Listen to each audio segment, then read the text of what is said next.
Con ustedes en esta mañana, bienvenidos a la casa del Señor. Vamos a tomar nuestra escritura en el capítulo 28 del libro de Génesis, el primer libro de la Biblia. Les saludo a cada uno de ustedes en el nombre de nuestro Señor Jesucristo. Todos contentos de estar aquí en la casa del Señor. En esta mañana tomemos esta escritura para continuar con el tema que hemos titulado Vínculo Familiar. Este es el sermón número 57. Con este sermón termino esta serie que hemos abordado. Y en esta mañana queremos hablar también la segunda parte y última, desde luego, de lo que es la consejería pastoral. Pero vamos a leer la palabra del Señor. Y será tu simiente como el polvo de la tierra, y te extenderás al occidente y al oriente y al aquilón y al mediodía, y todas las familias de la tierra serán benditas en ti y en tu simiente. Vamos a inclinar nuestros rostros. Padre, Señor, en esta mañana llegamos al término, Dios, de esta serie, la cual, oh Dios, esperamos, Dios, que confiamos que sea de beneficio, de instrucción para nuestras vidas, Señor. Padre, yo te ruego que en esta mañana una vez más tú me asistas, Señor, y que tu Espíritu Santo, Dios, me pueda dar la inspiración para hablar tu palabra correcta, en el espíritu correcto y en el tiempo correcto, Señor. Padre, estoy en tus manos, Señor Jesús, y no solamente pongo en tus manos a esta iglesia, sino aquellos, Señor Dios, que quizá en alguna otra parte o incluso en otro país, Señor, han escuchado, Dios, esta serie. Padre, el propósito es ese, Dios, contribuir, Señor Jesús, con un pequeño granito de arena, Señor, para que tu novia sea edificada donde quiera que ella esté. Estoy en tus manos y te pido que tú me asistas en esta mañana, en el nombre del Señor Jesucristo. Amén. Tome su asiento. Bueno, le decía, es el sermón número 57 de Vínculo Familiar, y voy a hablar sobre lo que es la consejería pastoral. La vez pasada estuvimos hablando y viendo a través de la Biblia y el mensaje, cómo es que pues el pastor es el indicado para aconsejar localmente, me refiero, ¿verdad? Cada persona en cualquier iglesia pues tendrá alguien que le aconseje. Mire, y desde luego uno cuando uno lee ciertas cosas de la palabra de Dios, también a la mente de uno vienen otras escrituras. Porque si lo que hemos dicho es que en una congregación local solamente debe haber alguien que debe aconsejar, y ese es el pastor. Hay una escritura, o hay dos escrituras, que se refieren no al consejero, digamos, singular, o sea, uno solo, sino a consejeros plural. Y yo quiero en esta mañana examinarlas para ver cuál es el sentido de estas escrituras. Y después de ahí comienzo con mi tema. Mire, la primera de ellas está en el libro de los Proverbios, el capítulo 11, el verso 14. Proverbios 11:14, donde dice: cuando faltaren las industrias, caerá el pueblo, mas en la multitud de consejeros, la versión antigua dice hay salud, la versión 60 dice hay seguridad. Entonces aquí la Biblia no habla de un consejero, sino habla que en la multitud de consejeros hay seguridad. Ahora, parece que esta escritura invalida el concepto de que en una congregación solamente debe de haber alguien que aconseje. Pero mire, yo no creo, eso sí se lo garantizo. La Biblia no contradice al mensaje ni el mensaje a la Biblia. Todo va en línea, solamente que uno tiene que, precisamente, como decíamos la otra vez, lo voy a volver a repetir, uno tiene que tomar, si uno va a dar en el blanco, tiene que poner esta mira y esta, para poder dar en el blanco. Ahora, hay otra escritura que creo que aún la misma Biblia pone la primera escritura que tomamos de Proverbios a lo que se refiere. Y está aquí mismo en Proverbios, el capítulo 24, el verso 6. Proverbios 24, 6.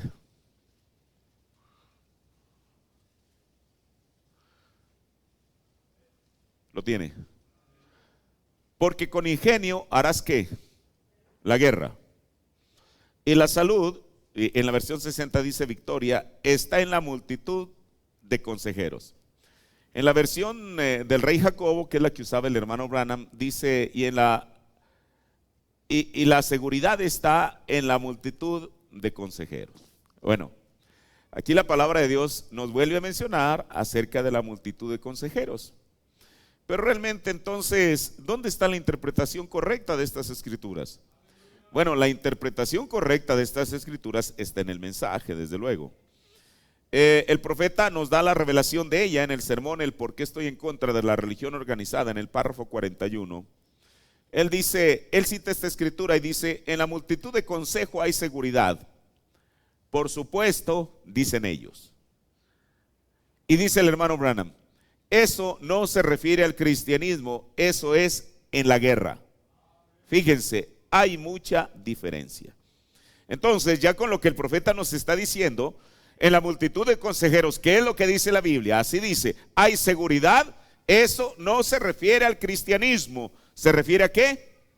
A la guerra. Eso es lo que dice el profeta de Dios. Mire, y él cita esta escritura varias veces. Y bueno, no lo traigo aquí, pero se lo voy a citar. El hermano Branham dice que aún en la guerra ni siquiera es efectivo. ¿Qué le parece? Y le voy a decir por qué. Mire, el profeta de Dios siempre tenía alguna base en la escritura donde llevarnos. Dice que cuando Acab, y ahí es donde él coloca esa escritura, que en la multitud de consejeros hay seguridad. Dice, era una multitud, aquellos que le estaban diciendo a Acab: sube, sube, sube. ¿A dónde querían que subiera? No que fueran a tener una reunión religiosa, sino a la guerra.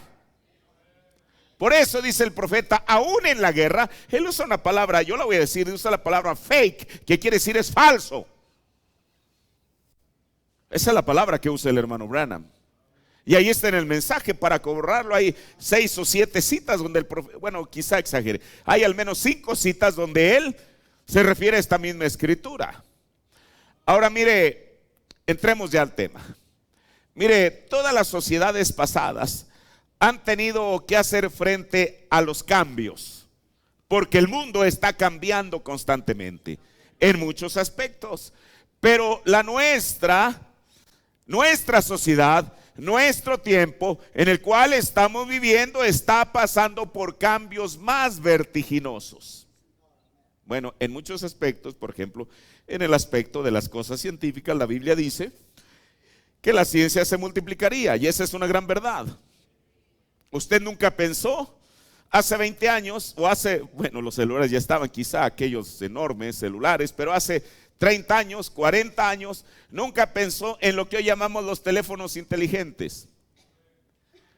O sea, la ciencia va avanzando de una manera que uno se queda asombrado.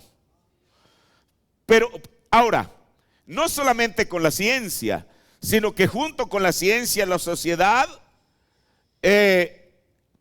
han tenido o tienen que hacer cambios, porque la nuestra está pasando por cambios más rápidos y más complejos que nunca. Ahora, todo lo podemos ver. Aún el pensamiento de la gente ha cambiado. Cosas que antes ellos tenían como principios, ya los han desechado, porque para ellos es algo antiguo. ¿Por qué? Porque la gente siempre está buscando aún el pensamiento, la tendencia moderna de pensamiento. Ahora, y ante esos cambios, traigámoslo aquí como un grupo de creyentes que nos reunimos para escuchar la palabra de Dios. El asunto es que usted no es un objeto, no es un robot que solamente viene y se sienta y entonces se está escuchando con atención o sin atención un sermón. Sino que después de aquí, después de que salimos, cada uno nos enfrentamos con problemas propios de la vida.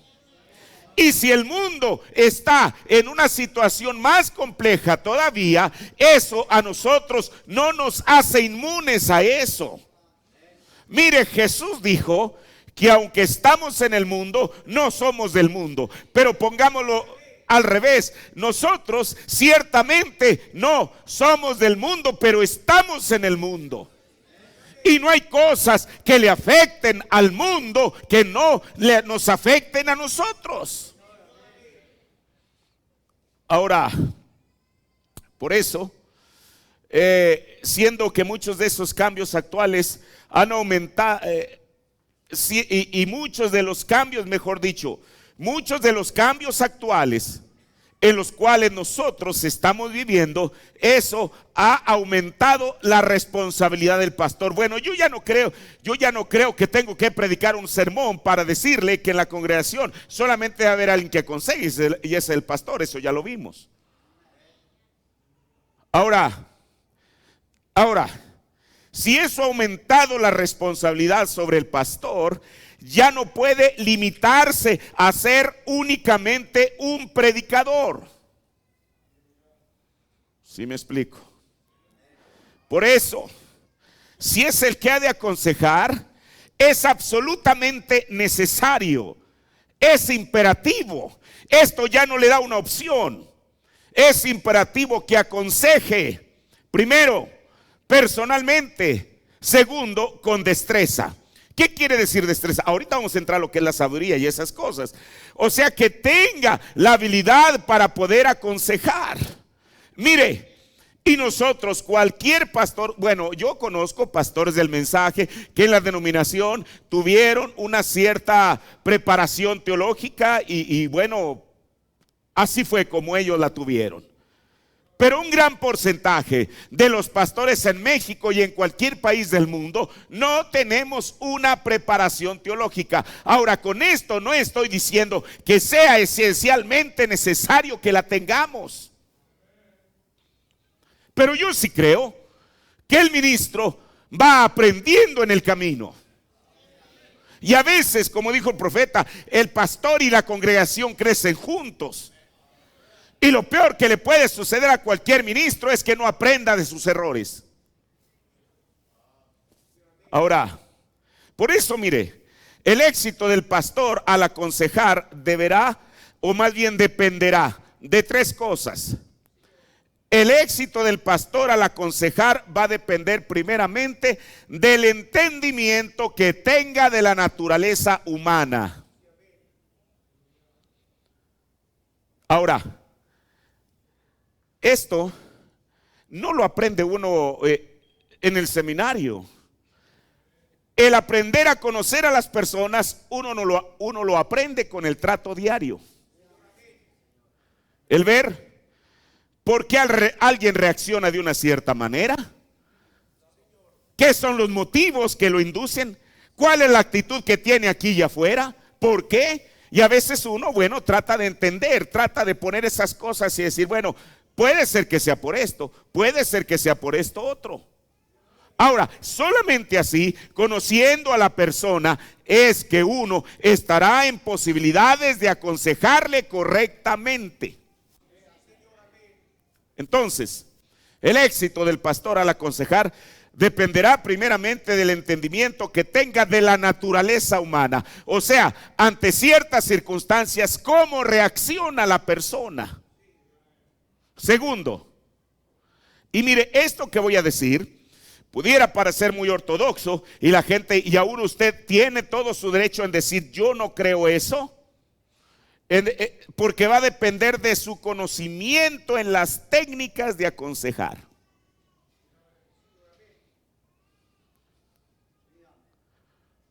¿Sabe una cosa? Porque así como estamos viendo que el mundo está cambiando vertiginosamente. Mire, muchas veces, y todos aprendemos, yo mismo, a veces uno aconseja a la persona y las cosas no salen como uno quería, aun cuando, porque hay una cosa es que le diga uno a una persona, ¿sabe qué? Yo creo que esto es lo que debería de hacer. Y si la persona no lo hace, eso libra a la persona que le aconsejó de su responsabilidad. Pero quizá a veces aconsejándole, las cosas no salen bien. Y no es porque la persona deliberadamente le aconsejó para mal. Yo creo que ningún pastor responsable va a aconsejar a nadie para mal. Porque entonces es un enemigo de la gente. Pero les tiene que aconsejar para bien. Por eso, yo no estoy en contra, y le voy a volver a repetir porque creo que es necesario repetirlo. Mire, en cuanto a los puntos doctrinales del mensaje, mi absoluto es el mensaje y la Biblia, o la Biblia y el mensaje. Ustedes tienen años escuchándome. Y no hay una cosa que el profeta haya dicho, que yo haya dicho una distinta, o que yo pretenda saber algo más que el profeta de Dios. Nunca. Porque yo sé a qué vino un profeta. Yo tengo la revelación de eso. Y le digo, eso yo no lo acabo de aprender ayer. Yo lo he creído desde que el Señor me trajo este mensaje. Cuando comencé a tener cierta lucidez y decir que me hablaban de un profeta. Bueno, ¿qué dijo ese profeta? Y para mí, a medida que el tiempo pasa, yo no solamente no dudo el mensaje, sino que es certeza en aumento. O sea, cada día estoy más convencido que este es el mensaje, el último mensaje de Dios para nosotros. Después de esto no hay otro. Y después de este no hay otro profeta mayor. No se equivoquen en eso. Jesús solamente tenía 7 en su diestra. No había 8, ni 10, ni 11. 7. Ahora, entonces, la tercera cosa, y que es la primera, es el éxito al aconsejar del pastor dependerá de la ayuda del Espíritu Santo. O sea, yo no voy a confiar, como dice la Biblia, en los carros y en caballos. No, yo confío en Jehová de los ejércitos, dice la Biblia. Ahora, mire, el pastor consejero sirve como un líder social. ¿Qué líder social? O sea, de la gente.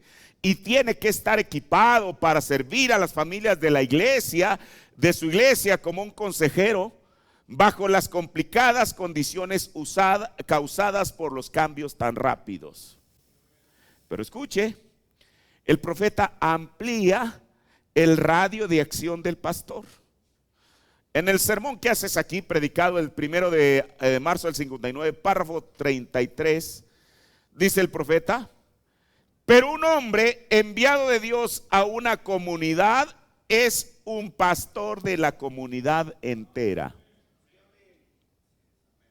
Ahora, esto no quiere decir que uno ponga límites territoriales y que diga, bueno, toda la colonia Santa María de las Torres, Tepalcapa y anexas me pertenecen a mí.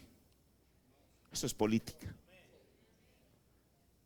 Pero cuando el profeta se refiere que es el pastor de la comunidad entera, es que cualquier persona que quiera venir a buscar consejo, el pastor debe de estar tan dispuesto a darle el mejor consejo como si se tratase a alguien de aquí mismo. Pero un hombre enviado de Dios a una comunidad es un pastor de la comunidad entera. Ahora, cuando el profeta dice que un pastor es pastor de la comunidad entera, es porque no solo las personas que son parte de su iglesia vendrán a él, sino aquellas personas que forman parte de su comunidad. Escuche, aun cuando nunca acepten al Señor, porque claro, Dios tiene muchas maneras de traer a alguien. A veces Dios trae a alguien al cristianismo por una presión, por un problema grave, por una dificultad por la que está pasando.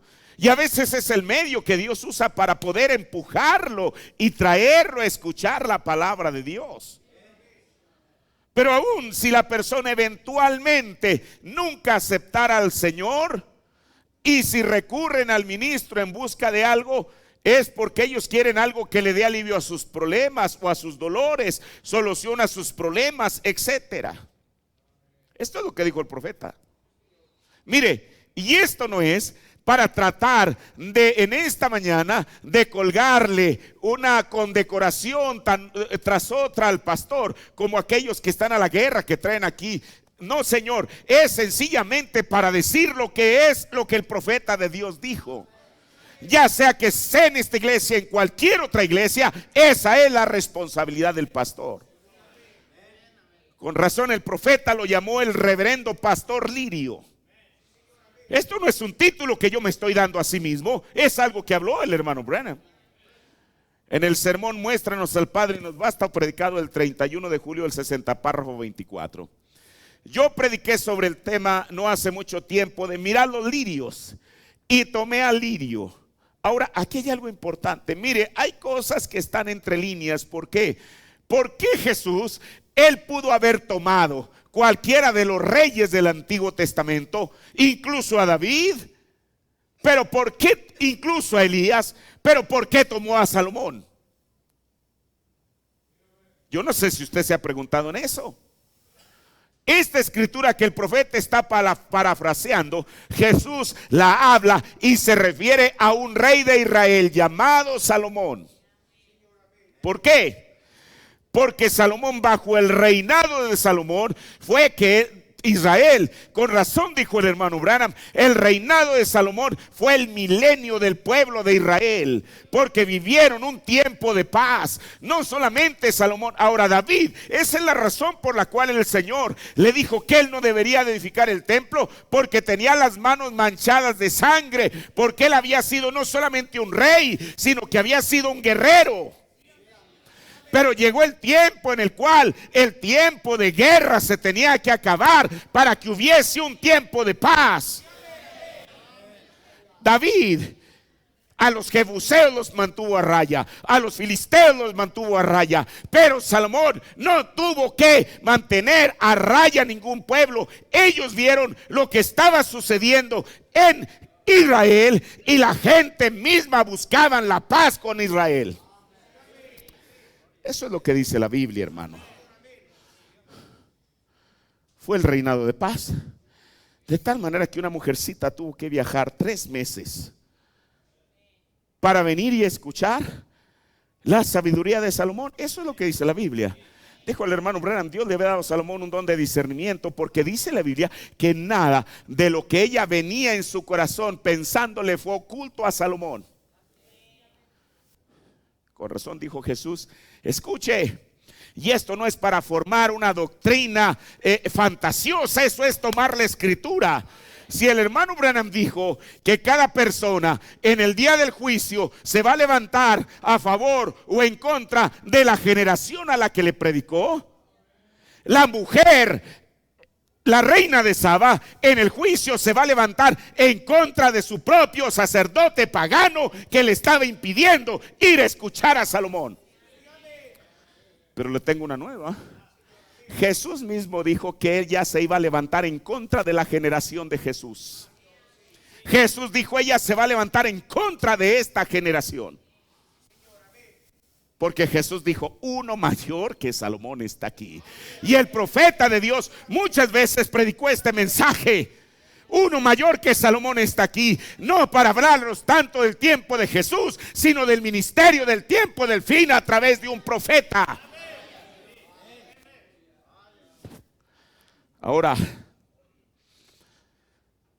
dice el profeta de Dios,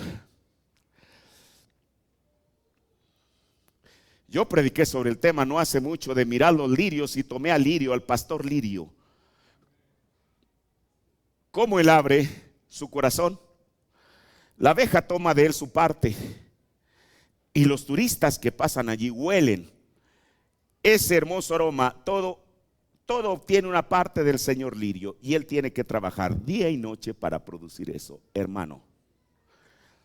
Esa es la mayor responsabilidad para cualquier pastor, para mí. Esto que dice el profeta, usted no piense que es algo para, sí, soy el pastor fulano de tal. Esta es una gran responsabilidad. En el Pariente Redentor, párrafo 190 y 191 dice, el predicador es un siervo público. Él simplemente se mantiene como un lirio del campo, el aberrojo vuela y recoge su parte, las abejas vuelan y toman ayuda, el transeúnte toma la suya y todo. Él trabaja día y noche para mantener su resplandor y el ministro del evangelio hace la misma cosa. Sigue los pasos de Dios, mantiene su testimonio verdadero para que la gente pueda participar de él. Ven, el señor pastor Lirio es excelente. Jesús dijo, considérenlo a él como Salomón no es como él. Eso es correcto. El doctor Lirio, yo creo que todos ustedes lo conocen, ven. Considera los lirios del campo, cómo ellos trabajan e hilan. Yo os digo que ni aún Salomón en toda su gloria. Un lirio tiene que luchar día y noche para obtener su resplandor, para mantener sus vestuarios, para seguir dando el perfume y otros. Él simplemente se abre a sí mismo y llega y lo extraen de él. La abeja y la mosca y todos llegan ahí, buenos o malos, simplemente para extraer de él. Por eso en este sentido, como le decía, no tiene que ser acepción de personas, es decir, no, solamente las abejas, las moscas vayan a buscar otro, a ver qué encuentran. Claro que no. Por eso el pastor, mire, para satisfacer las necesidades de las personas que acuden a él con sus problemas, el pastor debe ser un consejero competente. Es decir, tiene que tener virtud que emane de él. En la estatura de un varón perfecto, párrafo 151 al 152, dice el profeta: yo prediqué un sermón, me supongo que va como para 20 años, del reverendo señor Lirio, el pastor Lirio. Lo tomé del texto donde Jesús dijo: considerad los lirios, no trabajan ni hilan, mas os digo que ni aun Salomón con toda su gloria se vistió como uno de ellos. Observen al lirio. Crece desde lo profundo en el lodo y cada minuto del día tiene que estar extrayendo de la tierra. ¿Ven? ¿Y qué hace con esa virtud que saca? La reparte. Es una escena hermosa para el admirador. Se abre para la miel, para que la abeja venga y obtenga su porción. No se queja, simplemente la tiene para repartir. Pero mire lo que dice el profeta. ¿Qué tal si la abeja entrara allí? Fondos insuficientes, no hay miel. Esa abejita se rascaría la cabeza y diría: ¿qué clase de lirio es ese? Eso es tremendo lo que dice el profeta, ¿no? Ahora mire, por eso el apóstol Pablo dijo en 2 de Corintios que Dios nos ha hecho ministros suficientes o competentes de un nuevo pacto. O sea, la palabra competente no se refiere a entrar en una competencia. La palabra competente se refiere a estar a la altura de las circunstancias. Pero mire, aun cuando la persona, el pastor, tenga la competencia para poder lidiar con cualquier problema de cualquier índole, hay algo importante, y esto ya no está en la gente, sino en el pastor mismo, que debe tener una perspectiva de la vida saludable. Mire, yo mismo lo he pensado, porque uno se tiene que considerar como un ser humano. Nosotros tenemos aquí casi 30 años en esta iglesia, y en ese tiempo, usted sabe, hay hermanos que están aquí desde entonces, hay otros que han ido, han venido, se han ido, y bueno, eso uno no lo puede evitar, es parte del programa de Dios. Pero entonces hay algo, y no digo esto para quejarme, no lo voy a hacer. Muchas veces la gente se va y al primero que apunta es al ministro. ¿Y sabe por qué? Porque la persona tiene que pararse en ese principio para mostrarle a los demás que ella es la que está bien. Eso es natural, o sea, yo lo he vivido, o sea, es natural. ¿Me explico? ¿Cómo? No voy a hablar de mí mismo, hablemos de cualquier otro pastor en algún otro lugar que tenga el llamado para hacerlo. ¿Cómo la persona, cómo el pastor mismo a veces se tiene que mantener sano por encima de eso? ¿Por qué? Porque una manera fácil sería, pues ahora sí que para mantener su credibilidad y su posición ante la gente, aquel se fue por esto. O sea, ante la gente. Yo digo, eso sería lo correcto, exponerlo ante la gente, Por eso esto no es una carrera. A ver si aquel tiene la razón o yo tengo la razón. El pastor, por eso le decía, tiene que tener una perspectiva saludable de la vida. O sea, de lo que ocurra y lo que deje de ocurrir, con todo y eso, tiene que mantener su cabeza en alto. Ayer hablaba con el hermano. El profeta nos dijo que eso fue uno de los grandes, o el milagro de Lutero. Fue un hombre que nunca buscó salirse de la iglesia católica, las circunstancias lo empujaron. Todos sabemos parte de la historia, y precisamente en este mes se cumplen los 500 años del inicio de la reforma. No es que él quisiera agarrar una antorcha para incendiar toda la paja de la iglesia católica, claro que no. Pero mire, en cada avivamiento, y nosotros somos productos de un avivamiento. Este avivamiento se llamó el avivamiento carismático. Que los de Lutero hayan tenido su avivamiento, que los wesleyanos tengan su avivamiento, que los de Gales tengan su avivamiento, que los de Azusa tengan su avivamiento, pero nosotros somos el producto de un avivamiento. Y cada avivamiento va a producir eso. Va a producir el grupo de fanáticos. El grupo de fanáticos a veces son los que más dañan al movimiento. ¿Por qué? Porque ellos lo hacen con un celo religioso. Nosotros hemos visto la película de Lutero. Llegan los fanáticos derribando la estatua de San Judas. Usted dice, bueno, pero que Lutero no acaba de salir del sistema de idolatría. Es verdad, pero él tenía la cabeza suficientemente encima de aquello para no dejarse envolver por esas cosas. Eventualmente, escuche, eventualmente ellos fueron los que denominaron el movimiento de Lutero. Entonces no es tan fácil, hermano. Hablando también, regresando al asunto del pastor, tiene que mantener una perspectiva saludable de la vida a pesar de las cosas, a pesar de lo que suceda y lo que no suceda. Tiene que mantenerse así por el bien del propio grupo al cual está predicando. Es una realidad y no lo digo por hablar mal de nadie. Mire, yo lo voy a decir en esta mañana. El año pasado lo dije en Grill y no es la primera vez que lo digo.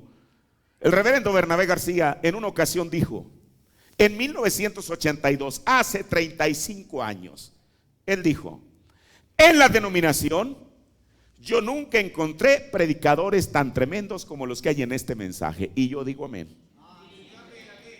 Por eso yo no voy a estar escuchando a cualquier otro. Aquí es donde está la vida en el mensaje. Pero dijo: pero tampoco he encontrado tanto odio como el que hay en este mensaje. Y sabe una cosa, yo también digo amén. A lo mejor con pena digo es verdad. ¿Por qué? Porque a veces el ministro él mismo se ha encargado de infundirles el odio a la gente. Que porque alguien, a veces es una cosa personal entre dos ministros que no están de acuerdo con él. Bueno, nadie tiene que estar obligado a estar de acuerdo conmigo, hermano. O yo no estoy obligado a estar de acuerdo con alguien más. Por eso no somos una denominación para meternos a unos en una misma horma. Cada quien va a predicar de acuerdo a la medida de fe que tiene. Pero eso no justifica que el ministro esté predisponiendo a la gente en contra de cualquier otro ministro. Eso es malo. Es discrepancia desde el púlpito. Ahora, por eso, mire, el profeta dijo, o más bien, le decía que el ministro debe tener una perspectiva saludable de la vida. Y también voy a incluir otro aspecto, y este aspecto se llama madurez. Y la madurez no se obtiene tomando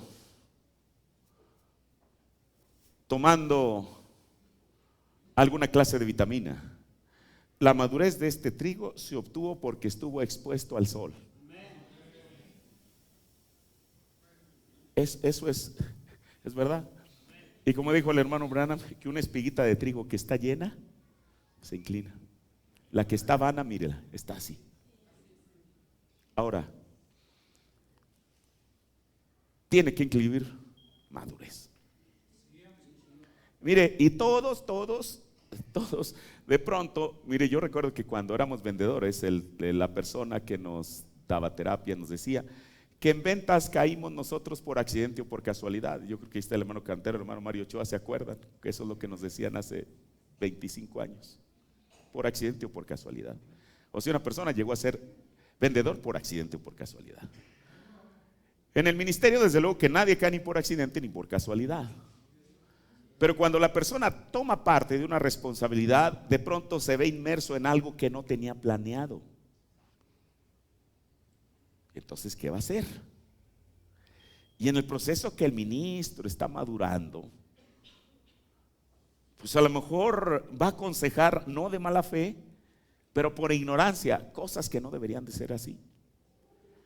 Pero a medida que el tiempo pasa, el ministro va entrando en un proceso de maduración por las experiencias pasadas, que dice: no, esto no se debe de decir, esto no se lo debo de decir.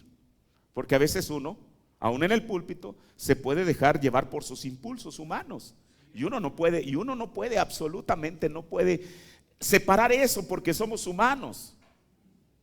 ¿Me explico?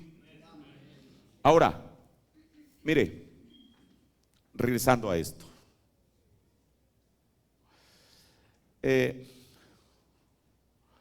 mientras más maduro emocionalmente sea el pastor, será mayor su facilidad de entender y aceptar lo que las personas que vienen a consultarlo le expresan. Si no está bajo la presión por la vida, y si puede comunicar su madurez y su saludable modo de ver a las personas, ellos lo buscarán para que les ayude a resolver sus problemas. Las personas acudirán al pastor solo si confían en él y si ven en él la madurez que desearían ellos. Porque como dijo el profeta, si usted requiere la sombra de un árbol, se va a acercar a un árbol que tenga una buena copa, no se va a acercar a un arbusto. Ahora mire, el pastor tiene un contacto personal íntimo con su pueblo, y estas son las cosas que él ha de procurar. O sea, ¿cuál es el objetivo? Ayudar al tentado.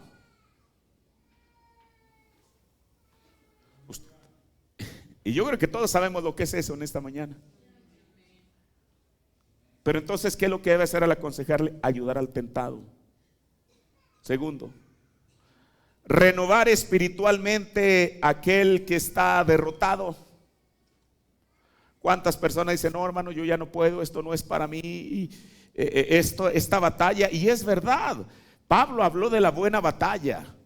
Él dijo orgullosamente al final: yo he peleado la buena batalla. Pero permítame decirle en esta mañana, nosotros no estamos peleando la buena batalla, estamos peleando la más grande batalla jamás peleada.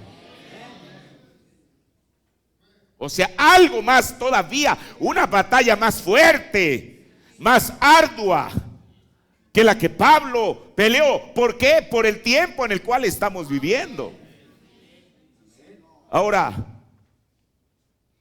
también asegurar al penitente su perdón. Mire, esto dista mucho de lo que el cura le dice: va y la persona le confiesa sus pecados, vaya, rece 5 Padres Nuestros, 3 Aves Marías y usted está absuelto. Eso es un engaño.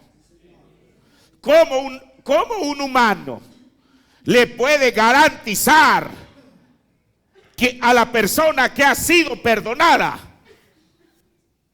¿Cómo? Al decir lo que la Biblia dice, porque después de todo no es la perspectiva del ministro, es tomando las palabras de Jesús y el mensaje que Dios nos ha dado. Mire, ¿qué debió de haber sido para aquel hombre que dice el profeta? Esta historia la he narrado tantas veces, que él estaba en Kentucky, llegó un hombre ahí que estaba fuera de la casa donde el profeta estaba predicando, y al final del servicio lo esperó allá afuera y le dijo: predicador, es verdad lo que usted está diciendo. Dijo, pero ¿cómo Dios me puede perdonar si yo he asesinado a 2 personas? Mire cómo es que la persona misma se pone una barrera que muchas veces es insalvable. Y el profeta de Dios le dijo: claro, el Señor le perdona. Y dijo: hermano Branham, déjeme sentirlo y entonces lo voy a creer. Eso lo dijo en el sermón Sus Maravillas, el ejecutar sus maravillas. Y dijo el hermano Branham, o le dijo este señor: si yo lo siento, entonces lo voy a creer. Dijo: no, créalo y entonces lo va a sentir. Ahora, entonces, eso es asegurarle al penitente su perdón en los lineamientos que Dios ha dicho, porque tampoco, aquí no es como precisamente hablando de Lutero, el vender indulgencias, cartas de perdón. Si a usted se le va a garantizar su perdón tiene que estar basado en lo que Dios dijo en su palabra. No es un asunto del hermano, me cae bien, sí hermano, Dios lo perdonó. No es un asunto de afectos, es un asunto de lo que la palabra de Dios dice. Segunda cosa, tercera cosa, confortar al preocupado. ¿Quién de nosotros hoy en día, por el tiempo en el cual estamos viviendo, quién no tiene preocupaciones? Pero ¿sabe una cosa? Pedro dijo que echando nuestra ansiedad en Él. ¿Por qué? Porque Él tiene cuidado de nosotros. Hermano, esta no es una teología mía, esto es lo que dice la palabra de Dios.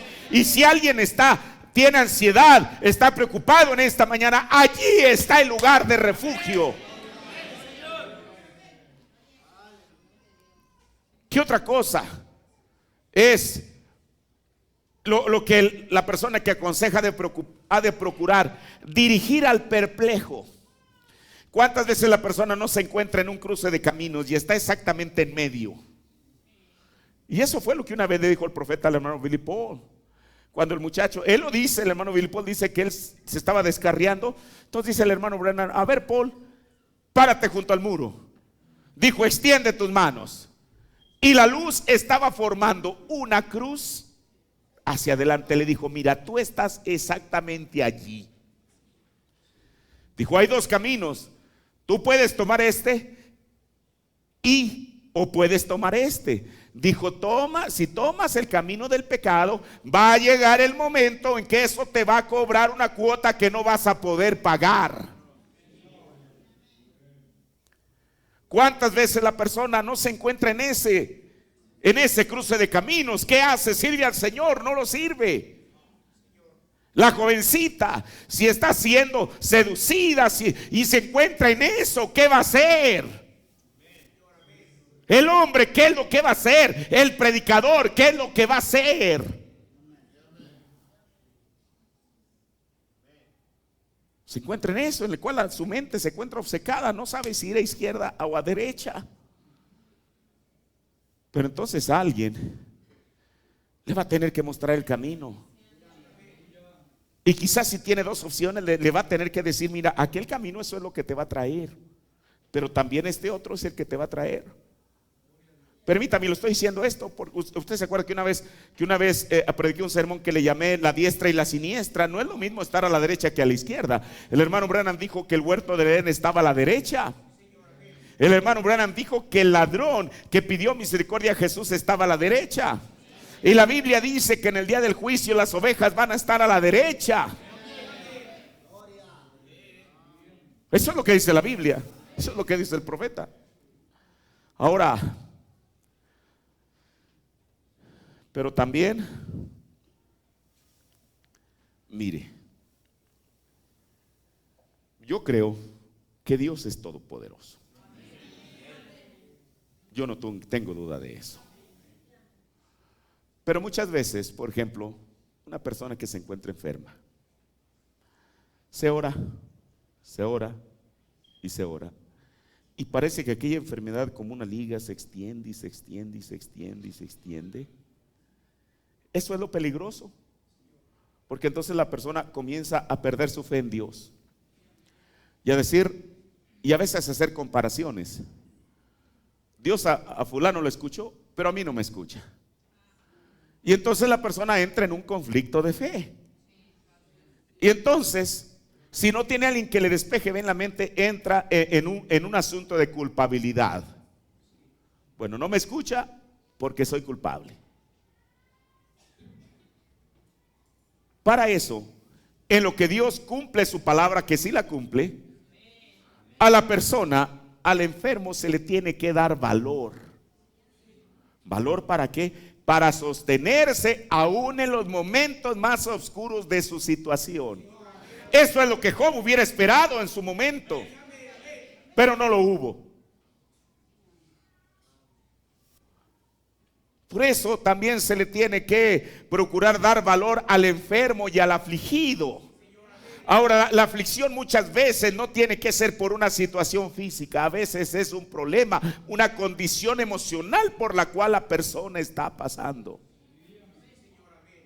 Mire, en la Biblia encontramos una parábola hermosa. ¿Quién no ha leído en esta mañana la parábola del buen samaritano? Esa parábola no solamente fue dicha por Jesús ante una pregunta.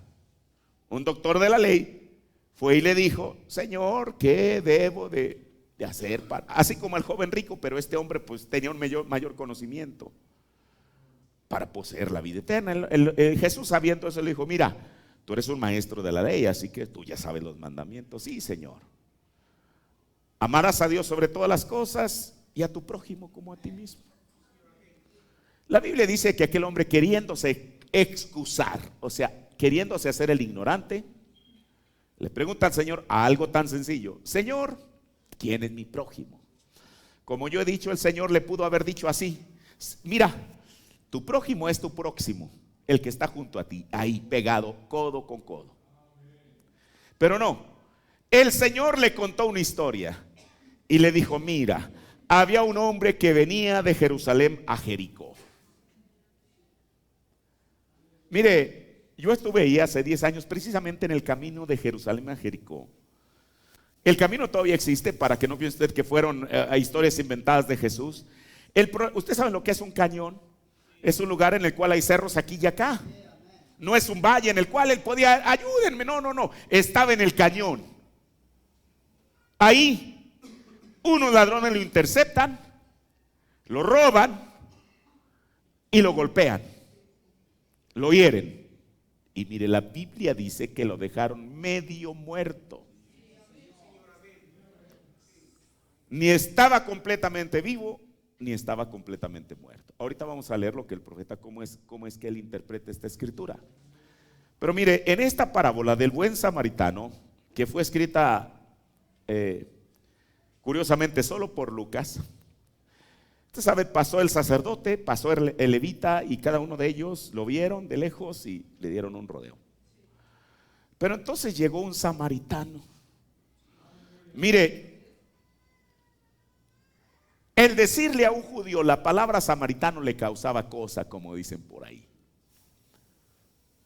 La mujer lo dijo: oye, Jesús, pero tú eres judío y nosotros no nos llevamos. ¿Por qué? Porque aún los judíos, si iban por una ciudad de samaritanos, preferían tomar un periférico y no irse por la avenida principal. Y Jesús, y en labios de Lucas, no de Mateo, no de Marcos, no de Juan, sino de Lucas, un gentil, parece que él quería mostrarles algo a los judíos, porque fue Lucas. La Biblia habla que Jesús sanó a los leprosos, pero Lucas fue el único que dice que los 10 a los cuales Jesús sanó, el único que vino a decirle: Señor, gracias, fue un samaritano. Eso a ningún judío le caía bien, porque Jesús le estaba dando crédito a alguien con la cual ellos no tenían compatibilidad.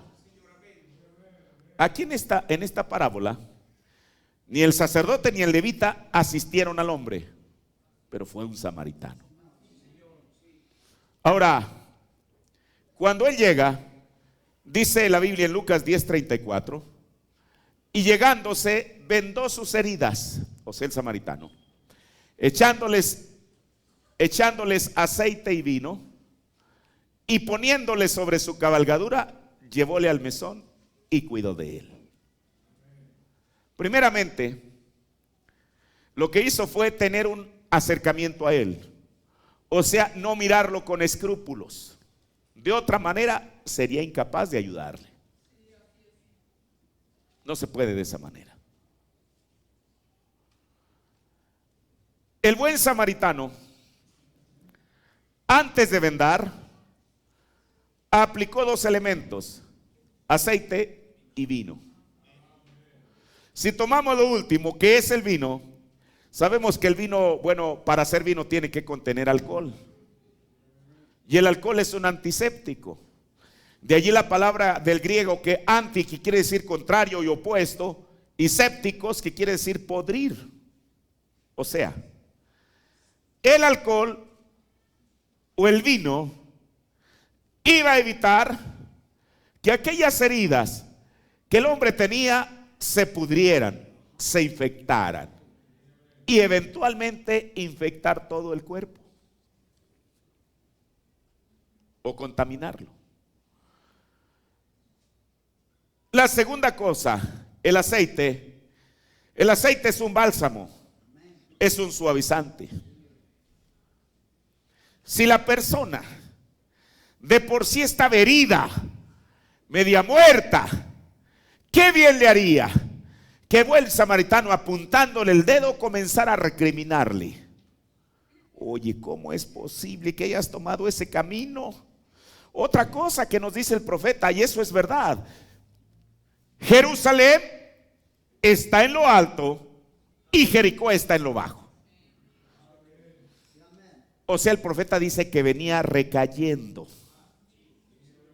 Y otra cosa que el profeta nos dijo, y eso está en la Biblia, que Jerusalén era una ciudad con una bendición y Jericó es una ciudad con una maldición. Dijo el profeta, estaba viniendo de la bendición a la maldición. ¿Qué persona, después de haber conocido el cristianismo, no recae y precisamente va en eso, en una bajada, en una bajada, en una bajada? Cuando la persona regresa a Cristo, ¿qué bien le hace recriminarle? Ninguno. Por eso este hombre o este buen samaritano, lo primero que fue ponerle bálsamo, un suavizante. El bálsamo está asociado con la sanidad. ¿Que no hay bálsamo en Galaad? Entonces, ¿por qué está enferma la hija de mi pueblo? Pero le aplicó vino. A cualquier herida que usted tenga, aplíquele alcohol y ¿qué le va a suceder? Le va a doler, le va a arder. Por eso no solamente hay que darle el aceite, el reconfortante, el ánimo, la dulzura del Espíritu Santo, pero si se tiene que decir la verdad, hay que decírsela, aun cuando a la persona le duela. Por eso se usaron esos dos elementos. No solamente fue aceite, sino también vino, porque él sabía, el aceite la iba a reconfortar, pero el vino iba a evitar que aquello se comenzara a infectar. Ahora,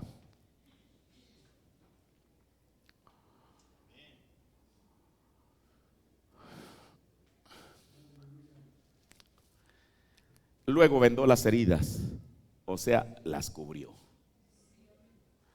Mire, y aquí voy a entrar a algo. Esta es la parte de la ética. Esa palabra muchas veces a la gente le suena como a denominación, oiga, ética. Pero esa es una responsabilidad que nadie puede eludir, mucho menos un ministro. Y es tener ética. Porque puede tener un gran conocimiento, puede ser una persona que traza hermosamente la palabra, que a uno lo deja con la boca abierta, pero si no tiene ética. Y la ética no se aprende en la escuela, se aprende a través de la experiencia de la vida. Por eso una de las cosas, o es la parte ética de cualquier ministro, es el guardar el testimonio de los heridos. El profeta dice en el sermón poniéndonos al lado de Jesús, párrafos 130 y 131. Hay muchas veces que un ministro cometerá un error, y si él viene a un barrio, un precioso hermano, quien está tratando de hacer lo que es correcto y de dirigir bien al pueblo, todo lo que el diablo pueda mostrar al incrédulo o al así llamado cristiano en ese barrio para desprestigiar a ese hombre, él lo hará. Ustedes saben, la manera del verdadero cristiano es esconder todo lo que se pueda de un hermano. No diga sus cosas malas, solo diga sus cosas buenas. Solo diga lo bueno que usted conoce acerca de él. Y si alguna cosa está mal, déjela quieta. De todas maneras, el pobre individuo ya tiene suficiente contra él. No trate de tomar una garrocha y hundirlo más en la zanja. La actitud cristiana es levantarlo y sacarlo de la zanja. Ven, nunca trate de hundirlo más. Él ya está ahí. Trate de ayudarlo a salir. Pero demasiados de nosotros hoy, demasiada gente hoy, yo podría decir, trata de hacer aquello. Si ellos pudieran conseguir alguna otra cosa que pudieran decir que era en verdad muy mala, Ahora, por ejemplo, si uno de ustedes, hermanos, cometiera un error o hiciera alguna cosa errónea, la cual usted está sujeto a hacerlo, yo también lo estoy, todos nosotros, pero mientras seguimos adelante, recordemos que somos hermanos, y si tenemos que pelear, peleemos entre nosotros, reúnan los detalles, tráiganlos ante nuestros hermanos y arréglenlo. Mire, el profeta lo dijo en este orden, y creo que esto aplica para cualquier ministro, que la primera responsabilidad de un ministro es para con Dios, luego hacia los creyentes y al final con su familia. También el pastor que aconseja, su primera responsabilidad es para con Dios, luego con quien pide consejo y finalmente con la sociedad en la que vive. Una de las tantas éticas de quien aconseja es saber guardar confidencias. Mire, lo que la persona que busca consejo o que lo que la persona que busca consejo le revele al pastor debe de ser considerado inviolable y no debe ser divulgado a nadie sin permiso de la persona. Mire, y aquí hay algo importante. No solamente es que el pastor, mientras sea uno de nosotros, lo arrope y guarde esta ética, pero en cuanto se va a exponerlo. Claro que no. Ahora, tampoco, vamos a suponer, si un pastor, incluso yo mismo, cualquiera, eventualmente deja de ser pastor, desde luego que el hombre se entera de muchas cosas de la congregación. Si realmente tiene algo de Dios, la misma ética que guarda al ser pastor debe de ser la misma que debe de guardar al dejar de ser pastor. Y yo lo estoy diciendo siendo pastor de esta iglesia, porque a mí mis palabras me atan, así como a usted. Eso tiene que ser de esa manera.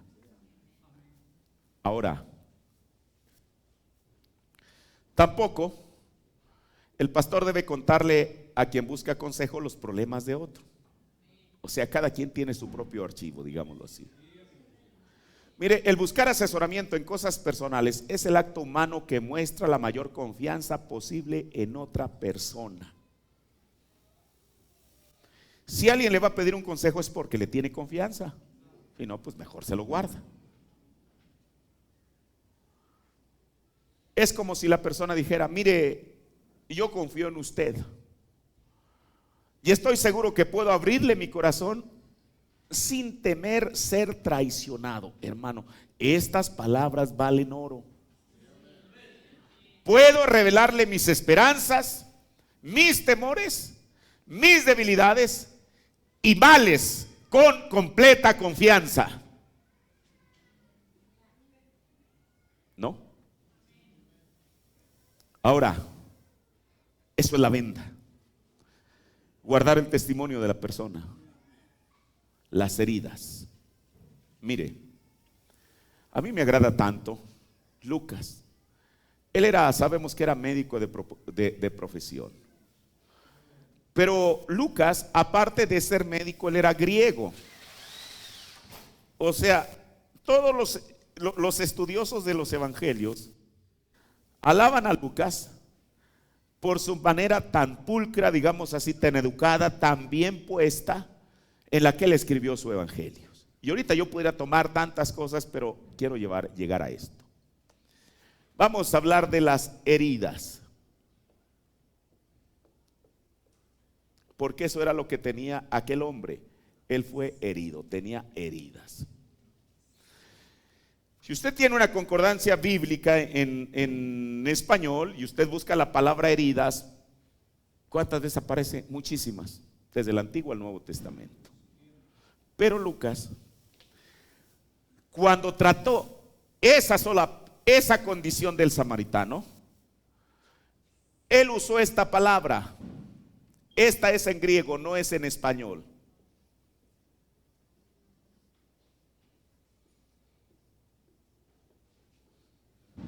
trauma.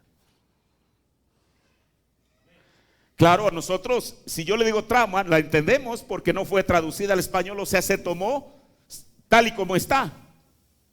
Lucas, solamente en esa escritura del buen samaritano, cuando dice que vendó sus heridas, Lucas está diciendo, vendó sus traumas. ¿Qué persona? Yo, cualquiera, no tenemos traumas. Lo malo no es tenerlos, lo malo es no reconocerlos. Y sabe una cosa, yo he notado esto, y yo a veces me he preguntado por qué. A una persona, usted dígale lo que quiera, pero menciónele algo que está en la segunda esfera del ser humano, que es esta, que es el espíritu, y la persona se siente herida, se siente dañada. Es más todavía que si la persona se sintiera agredida físicamente. Mire, porque a veces, muchas veces, es el espíritu de una persona. La persona quiere ser libre de sus traumas, pero hay algo que le está sujetando. Y a veces eso que le está sujetando puede ser el diablo mismo. Mire, a mí me llama la atención poderosamente que el profeta dijo que cuando él estaba bajo el discernimiento era esta parte de la persona. Decía, usted pudiera ver el cambio en el rostro de las personas. Dijo, cuando Satanás sabe que va a ser expuesto. Aquí. Los traumas están aquí. Por eso Lucas no se anduvo con rodeos. Él dijo que vendó. Bueno, primeramente dijo que tenía traumas.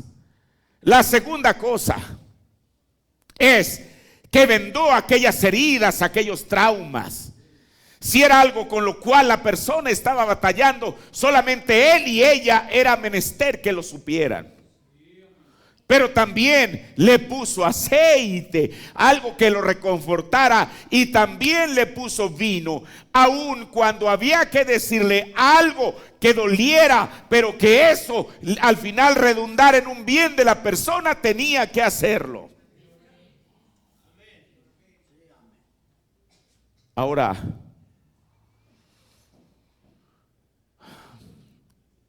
¿qué es un trauma? Mire, un trauma es el choque sentimental o emocional aquí, que deja una impresión duradera y difícilmente asimilable. Las heridas emocionales o traumas que la persona ha sufrido han venido a través de relaciones incorrectas con personas emocionalmente significativas. Le voy a poner un ejemplo. Vamos a suponer, usted va manejando por la autopista, entonces por ahí hace un mal movimiento y una persona le suena 5 veces el claxon. ¿Qué piensa uno? Ese tipo está loco. Pero ¿qué tal si es el hermano que está junto a usted el que hace exactamente lo mismo a usted? Es la misma acción, pero en usted tiene una repercusión distinta, porque usted no está supuesto a que un hermano le suene el claxon 5 veces. ¿Me explico? Ahora, mire, David, como un ser humano, él le tocó pasar por una experiencia parecida. Y está en el libro de los Salmos, el capítulo 55, el verso 12. Salmos 55, 12 y 14. Ahora mire, ¿quién está diciendo esto? El rey David. Lo tiene Salmos 55, 12 al 14. Porque no me afrentó un enemigo, lo cual habría soportado. O sea, si alguien me afrenta y es mi enemigo, dijo David, yo lo puedo soportar. ni se alzó contra mí el que me aborrecía, porque me hubiera ocultado de él. Y aquí está el reproche, ¿a quién? Mas tú, hombre, al parecer íntimo mío. Mire, como dijo el hermano Bill Paul, y aquí lo voy a citar a él, que el hermano Branham en una ocasión le dijo: mira, nosotros tenemos amigos, pero tenemos amigos especiales. Una persona. ¿Qué tal si usted tiene un amigo que usted considera un amigo especial? Y entonces, aquel amigo que usted dice que es su amigo especial, lo defrauda, lo traiciona, o algo más, eso tiene un impacto en la persona. Es exactamente a lo que David se está refiriendo. Porque dijo: mira, si hubiera sido un enemigo o aquel que aborrecía, yo hubiera tomado mis precauciones con él. Pero tú, al parecer, ¿no es tremendo eso? O sea, mire, por eso la Biblia dice que Dios no acepta apariencia de hombre, solamente la fachada. Porque depende sobre qué esté fundamentada nuestra amistad con alguien más. A veces está fundamentada en intereses solamente. Cuando acaba el interés, aquello se esfuma y se acaba. Yo le he dicho, ¿se acuerda usted que una vez hablamos sobre amigos especiales? El profeta dijo que la amistad no se compra con dinero, porque la amistad es un don de Dios. Y tiene que estar fundamentada no en intereses, sino en principios. Espero que eso nos sirva de experiencia a nosotros. Mire, David, él estaba diciendo, reclamándolo: pero tú, que fingías que eras mi amigo, eras mi guía. ¿Cuántos de nosotros a veces no necesitamos eso? Que estamos, como le decía, en eso que no sabemos. Y entonces aparece por ahí un hermano y dice: mire, pues váyase por aquí. Y mi familiar, que juntos comunicábamos dulcemente los secretos, y a la casa de Dios andábamos en compañía. Creo que la versión 60 dice en amistad. ¿Sí dice así la versión 60? Mira, mire, esto es algo tremendo. Íbamos a la iglesia juntos. Es más, íbamos a la misma iglesia. Es más, nos sentábamos prácticamente en la misma banca. Todo era lo mismo. Y entonces, ¿de dónde salió eso? Hermano, ¿cuántas veces la persona se queja y dice: pero era el hermano, era la hermana? Pero ¿sabe una cosa? Y yo no digo esto para justificar esas acciones, pero solamente como algo que nos haga digerir eso. El profeta de Dios dijo que cuando Jesús, dice la Biblia en Zacarías, cuando le está hablando de Jesús, que ellos le preguntan: oye, ¿y estas heridas dónde las recibiste? ¿Quiénes se las hicieron? Sus enemigos. Dijo: fueron en casa de mis amigos. El profeta dijo en la acusación: las heridas más profundas que Jesús recibió fue en casa de sus amigos. Por eso muchas veces las iglesias se parten, a veces las familias se parten, a veces los... ¿Por qué? Bueno, por un tiempo caminaban bien y de pronto pasó algo ahí que como que dio un hachazo y aquello se rompió. ¿Sabe una cosa?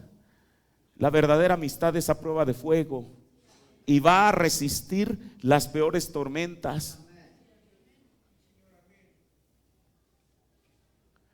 Porque esto es lo que David le está reclamando. Oye, tú al parecer eras mi íntimo, mi guía y mi familiar. Es más, juntos comunicábamos dulcemente los secretos, íbamos a la casa de Dios en compañía, en amistad, todo iba bien.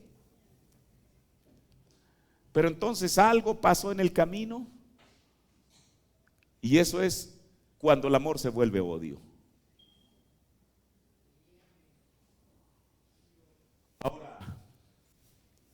O sea, queda un trauma en la persona. Y después la persona dice, no, yo no confío en nadie, todos son hipócritas. No, hermano, no barra completo con todos, no todos son. Todos son cizaña. No, Señor, permítame decirle que no. Si todos fueran cizaña, Jesús se hubiera equivocado. Aunque sea uno en 1,000,000, pero tiene que haber un creyente. Absolutamente. Porque a veces es el concepto que todos son hipócritas. Bueno, mire, la siguiente cosa, siguiendo con esta parábola del buen samaritano, es que lo puso en su cabalgadura. Una cabalgadura es una bestia, o sea, un poder, y lo llevó al mesón, es decir, lo llevó a la iglesia. Lo llevó a la iglesia para que allí se efectuara el proceso de sanidad que la persona deseaba tener. El profeta dice en Religión de Jezabel, predicado el 19 de marzo del 61, párrafo 21, ¿recuerdan al buen samaritano que encontró al hombre herido? Él lo trajo al mesón, dice el profeta, eso es la iglesia. Y le dio al hombre 2 denarios y le dijo que si él necesitaba más que él se lo pagaría cuando viniera. Así que él tiene 2 denarios. Él es capaz de asistirlo si él es un hombre de Dios que se para por la palabra de Dios. Él tiene lo que Dios le dio. ¿Qué son estos 2 denarios? Escuche. El espíritu y la palabra. Por eso el salmista dijo, Él envió su palabra y los sanó y los libró de su ruina. Después de todo, este no es un asunto de psicología.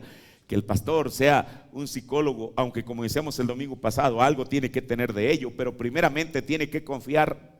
Si Dios le dio 2 denarios, el Espíritu, ¿cuál Espíritu? El Espíritu Santo, para saber qué hablar, qué decir. Pero también nos dio la palabra, y esta palabra hoy en día ha sido revelada a través de un mensaje. ¿Es correcto eso? Pero no solamente eso, sino que le dio un encargo al mesonero. Qué palabras tan preciosas. Le dijo, cuídamele. Hay una diferencia entre decir cuídamele o decir cuídale. Cuídamele significa tú cuídale en lugar de mí, o como si fuera yo. Hermano, este encargo no es poca cosa.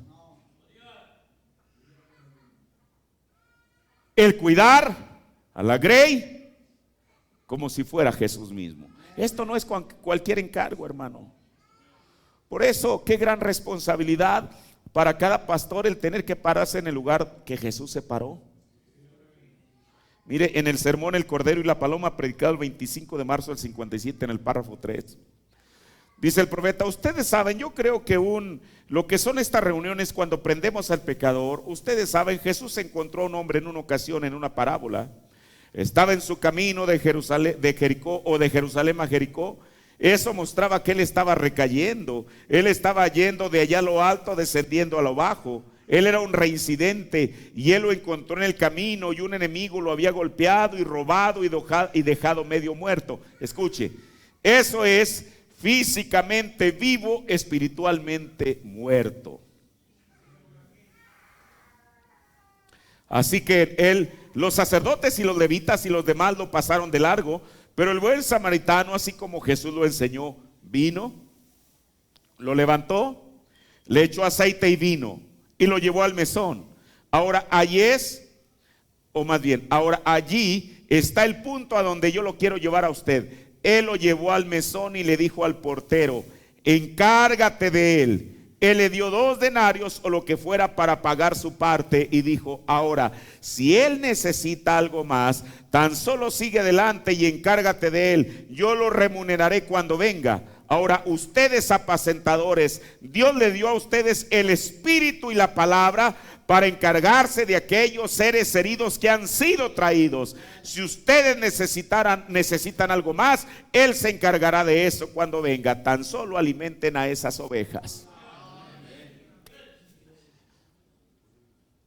En el sermón Oyendo, Reconociendo y Actuando, predicado el 7 de junio del 60, párrafo 7. El profeta está orando y dice: inspira a tus siervos, los ministros, nuestros bondadosos y preciosos hermanos, los pastores de la manada que tú has llamado para salir fuera y separado, vidas dedicadas al servicio. Pedimos por ellos, Señor, pues ellos son los hombres quienes se llevarán a los mesoneros que se llevarán a estas personas enfermas del alma y del cuerpo, y seguirán derramando aceite y vino hasta que ellas estén saludables. Es dicho en la parábola, mire, esta palabra saludable tiene mucho que ver. Ninguno de nosotros como personas, como seres humanos, estamos exentos de que vengan malas influencias. Por ejemplo, una de las cosas que uno siempre ha procurado en lo mejor que se puede es que usted no ande por allá afuera murmurando de nada. No le hace bien. Y el día que usted le haga bien eso, venga y diga: hermanos, yo quiero dar su testimonio. Pasa y dice: yo murmurando mal de quien sea me trajo un bien. Se lo digo sinceramente.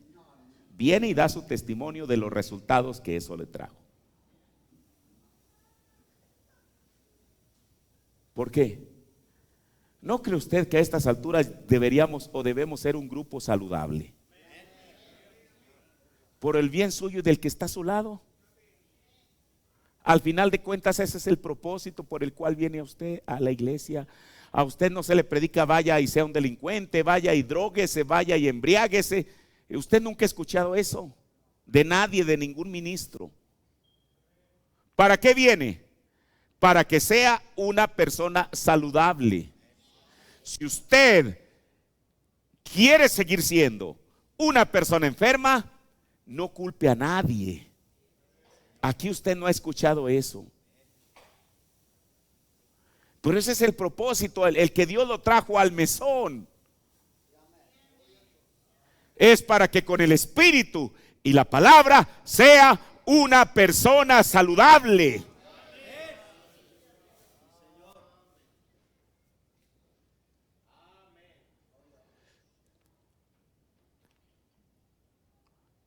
Es dicho en la parábola que Él les dio 2 denarios.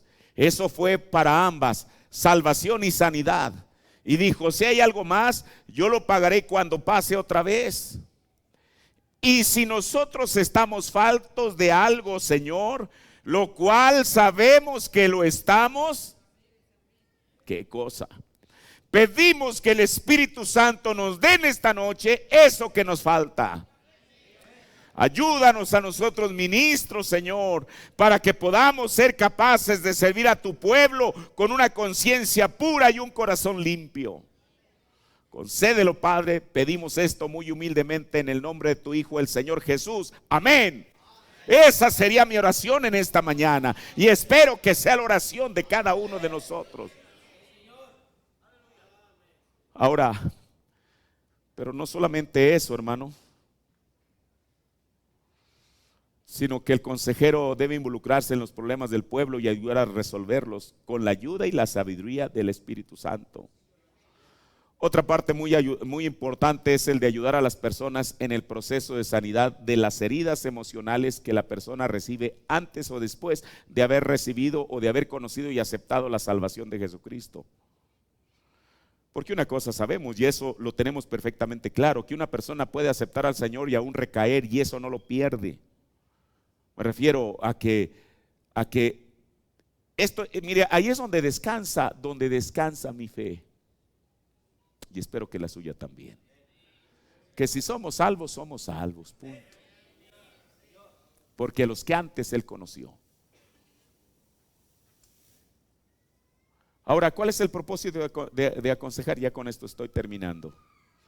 El propósito del aconsejamiento espiritual es traer a las personas de ambos sexos a una relación sana con Dios.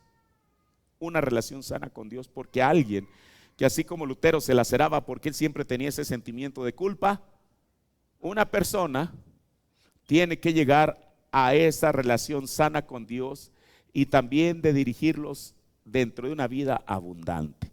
Abundante no me refiero a que usted crezca económicamente, permítame, ahorita le voy a decir a qué se refiere. Una relación sana con Dios. ¿Cuántas veces una persona, habiendo creído y aceptado al Señor en su corazón, vive con temores? Y no solamente hacia los eventos que pudieran sobrevenirle, sino hacia Dios mismo. Ahora, el profeta nos enseñó que hay una gran diferencia entre tenerle miedo a Dios y tener temor de Dios. Pero muchas veces esos temores se traducen en miedo. Por eso Pablo dijo en el libro de Hebreos que nos acerquemos confiadamente. ¿A dónde? Al trono de la gracia. Dijo el profeta, en el trono de juicio nadie puede pararse ahí, ni que lo intente. Una vida abundante. Mire, en San Juan 10:10, el Señor Jesús dijo que el ladrón, así como aquel que despojó e hirió a aquel hombre en el camino, no viene sino para hurtar, para matar y para destruir. Ese es el propósito del diablo en esta mañana, para esta iglesia y para cualquier iglesia. Pero Jesús dijo, yo he venido. ¿Para qué vino el Señor Jesús? Para que tengan vida. Pero no solamente eso, dice, y para que la tengan en abundancia. No una pequeña vida, sino una vida abundante en Cristo. ¿A qué se refiere Jesús cuando habla de la vida en abundancia? Vivir una vida en plenitud, que usted esté contento y satisfecho, aún con lo poco que Dios le dé. Señor, estoy contento con eso. El hecho de que tu gracia me haya salvado es más que suficiente. Estoy satisfecho con esto.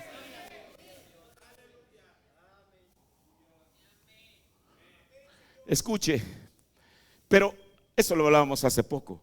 Pero no solamente el que la persona tenga vida en abundancia, que conserve vida en abundancia, sino que si tiene vida en abundancia, esa vida en abundancia va a querer que otros sean también beneficiarios de la misma vida que usted tiene. Pablo dijo de la esperanza de vida que yace en nosotros.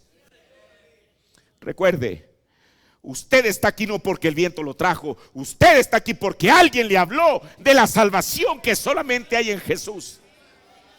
Yo me debo a eso. Alguien me habló. Alguien tomó tiempo, me tuvo paciencia, me toleró. Por eso dijo el profeta en aquel día del Calvario, párrafo 129. Ahora fíjese, las mayores obras, eso es tener el poder en la iglesia, no únicamente para sanar a los enfermos por medio de la oración, echar fuera demonios por medio de la oración, sino para impartir vida. Si hay vida, y como prometió Jesús, vida en abundancia, eso es lo que la persona va a impartir. Sino para impartir vida eterna a creyentes. El Espíritu Santo vendría y lo pondría en las manos de la iglesia para impartir vida. Eso es lo que significa el Calvario. Mire, mucha gente no puede vivir la vida en abundancia por algo que le ate a su pasado, por traumas, complejos, secuelas, su carácter, etcétera, etcétera. El profeta dice en Israel y la Iglesia parte 2, predicado el 26 de marzo del 53, párrafo 34, dice, una de las más grandes maldiciones en la iglesia hoy, cuando uno escucha una de las más grandes maldiciones en la iglesia, o sea, nosotros, hoy, en esta mañana, ¿qué es? Es el miedo. Una de las más grandes maldiciones en la iglesia hoy es el miedo. Todos están muertos de miedo. ¿Qué va a suceder? ¿Quién? ¿Qué? Aquí mismo en la parte 4 de Israel, la iglesia predicó el 28 de marzo del 53, párrafo 26. La cosa más grande que yo encuentro en contra de la iglesia esta noche es temor. Todos están muertos de miedo tocante a algo. Y luego dice el profeta, tocante a qué están ustedes temerosos. ¿De qué? Si un hombre es nacido de nuevo, él debería estar feliz, libre de cuidados. Igual que estos hermanos cantando aquí enfrente y el hermano testificando ahí atrás, sencillamente libres. No hay nada que los pueda dañar, nada presente, nada futuro, nada nos puede separar del amor de Dios que es en Cristo. Dios lo ha prometido. Ahora, los valores del aconsejamiento, o sea, ¿para qué sirve? Se lo voy a enumerar del 1 al 11 y luego aconsejar para lograr un cambio y ya, ahora sí termino. Valores del aconsejamiento. Aconsejar se basa en el reconocimiento de la dignidad y el valor del individuo y su derecho a una ayuda personal en tiempos de necesidad. Por eso uno no los mira a ustedes como objetos, sino que son seres humanos que requieren, bueno, no digo que todos, pero el que requiere atención y que se le escuche. 2, el aconsejamiento se centra en aquí digamos en la persona que pide el consejo y está al tanto del desarrollo de la persona, total y completa realización de sus potencialidades para fines individuales y sociales. 3, el aconsejar es un proceso continuo con orden entre sus fases, con orden entre sus fases y educativo. Aconsejar tiene la responsabilidad ante la sociedad como también a los individuos. El consejero debe respetar el derecho de cada persona para aceptar o rechazar la ayuda y los servicios que ofrece.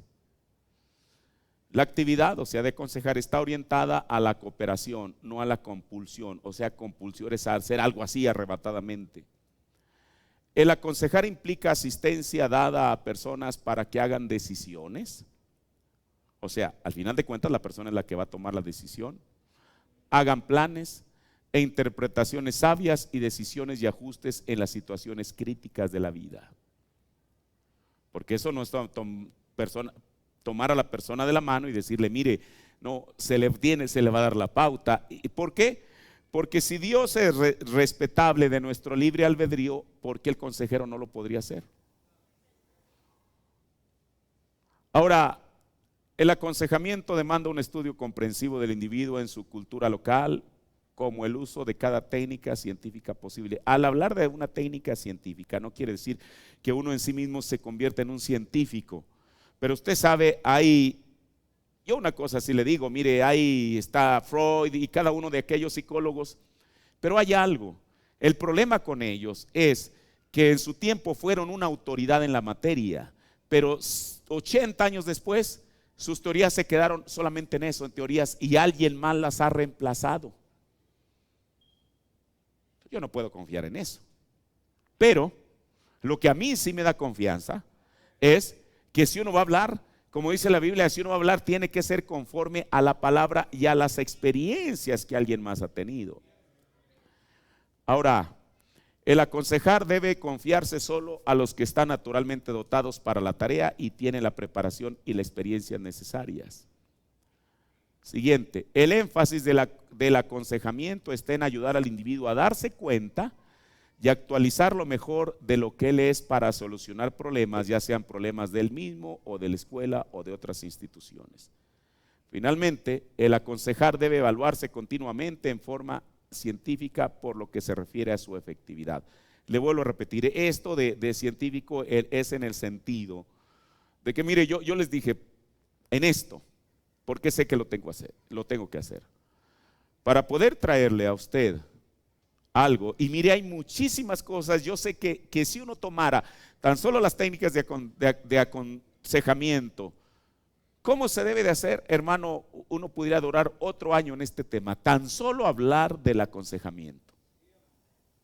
Pero esas son cosas, bueno, que la persona misma, quien las aprende, pues en su debido momento, las tiene que poner en práctica. Y una cosa sí le digo, yo leo muchas cosas, pero yo tengo un absoluto. No crea usted que mi mente está confusa y que ya no sé si Freud tiene la razón o si el profeta tiene la razón o si la Biblia tiene la razón. Yo sé quién tiene la razón. La razón la tiene Jesucristo, su palabra y su mensaje. Ahora, el aconsejar debe evaluarse continuamente en forma científica por lo que se refiere a su efectividad. Ahora, Ya con esto termino. Aconsejar para lograr un cambio. El propósito final de aconsejar es efectuar un cambio en el aconsejado. Porque ¿de qué serviría aconsejarlo si la persona le ignora y no solamente no mejora, sino que empeora? Y lo que sigue son algunos cambios específicos que el pastor ayudará a los que van a pedir consejo a obtener. Primero, reducción de ansiedad. Esa es una de las cosas importantes. ¿Cuántas veces la gente no está metida en una ansiedad terrible? Esto lo hace que la persona redirija su energía hacia la solución de su problema inmediato en lugar de usarla para alimentar su ansiedad. Por eso cuando una persona en esta situación, lo primero que se tiene que hacer es infundirle calma. Pero si el que va a aconsejar está tan nervioso o más que la persona misma, pues no le va a ayudar. Segundo, lograr una mayor objetividad. El aconsejar sirve para disminuir la subjetividad. ¿Qué es la subjetividad? Es aquello imaginario, lo que la persona supone, a través de la clarificación del problema y un entendimiento de la relación del aconsejado hacia este problema. Un adelanto en motivación es otra de lo que se logra, el cambio que se debe lograr. Esto resulta cuando uno principia a ver que hay base para una verdadera esperanza de que su problema pueda ser resuelto. Cuando la persona, ahora sí que como dijo aquella mujercita, yo no soy lo que debo ser, pero una cosa es que no soy lo que fui ayer. Es ir avanzando.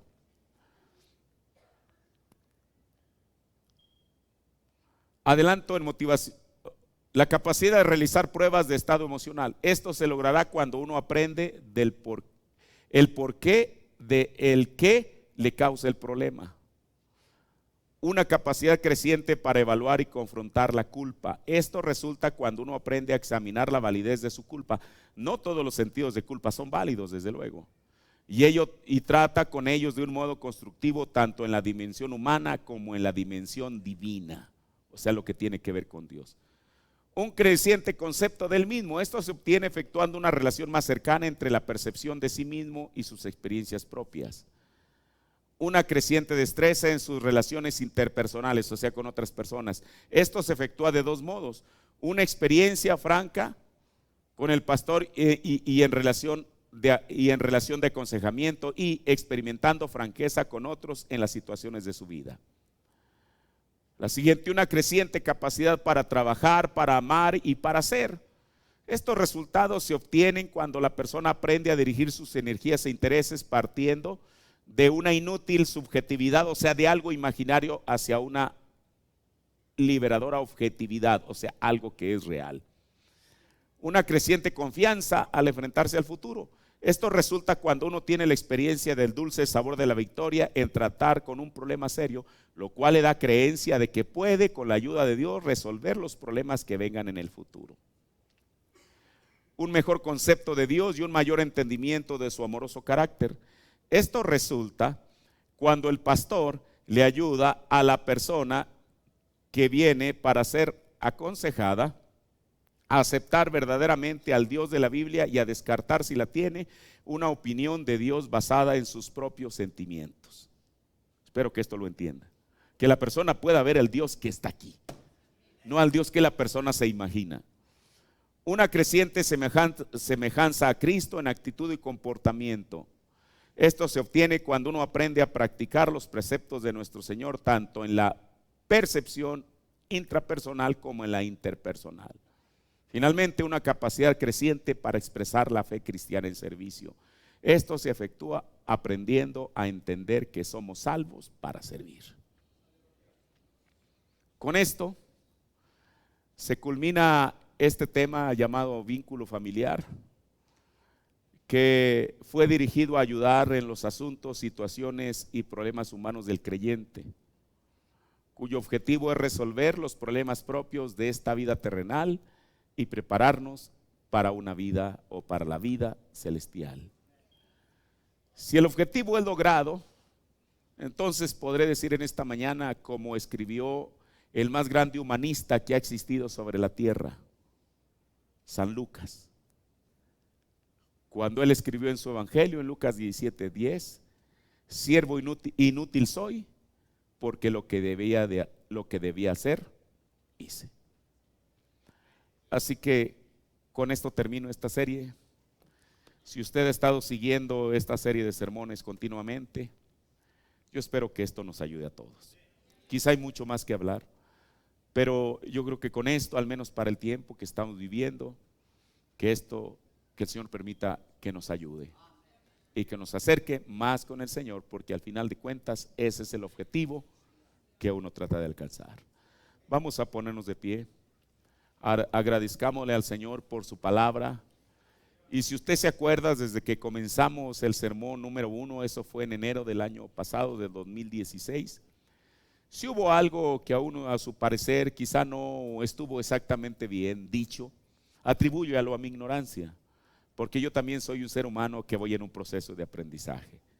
Y hasta el día de hoy lo he predicado conforme a la luz que tengo de la Biblia y del mensaje, tratando de que esto sea una ayuda para mí mismo y para todos nosotros. Padre, te agradezco, Señor, en esta mañana, porque tú me permitiste terminar una serie más, Señor. Padre, no es por la cantidad de sermones que hayan sido, Señor, sino, Padre, yo te agradezco, Dios, por la inspiración que tú me diste, Padre, para lo mejor de mi entendimiento, nunca reclamando que todo lo que dije fue 100% la verdad, aunque ciertamente, Dios, si tú eres mi juez en esta mañana, yo no vendría, Padre, deliberadamente a predicar un error a sabiendas que es un error por conveniencia o por lo que sea, Señor. Tú me conoces, Padre, y lo que he hecho, Señor Jesús, lo he hecho a lo mejor de mi entendimiento, buscando, Dios, que tu pueblo pueda ser edificado, Señor, y pueda ser instruido en estas cosas, Padre. No hay otro objetivo sino solo ese, Padre, y que nos preparemos para tu pronta venida, Señor. Gracias, Dios, por tu palabra. Gracias por tu mensaje que nos ha venido a iluminar el entendimiento de tu palabra, Señor. Porque ciertamente si no fuera por este mensaje glorioso y maravilloso que tú nos has dado, Señor, estaríamos solamente, Padre Celestial, quizá especulando en algunas cosas, Señor. Quizá, oh Dios, suponiendo, conjeturando, Señor. Pero, Padre, tenemos el así dice el Señor de tu palabra, Señor. Tenemos tu mensaje, Padre, y este mensaje es aquel, oh Dios, que nos ha ayudado, Señor, hasta aquí. Bendícenos a todos. Y yo una vez más de corazón, Señor, te doy gracias porque tú me permitiste, Dios, traer esto a lo mejor de mi entendimiento, Padre. Yo sé que algún día solo la eternidad revelará, Señor Jesús, Padre, los efectos que esto tuvo en la vida de cada uno de nosotros, Señor Jesús. Gracias, Señor. Gracias, mi Dios, por tu palabra, en el nombre del Señor Jesucristo. Amén.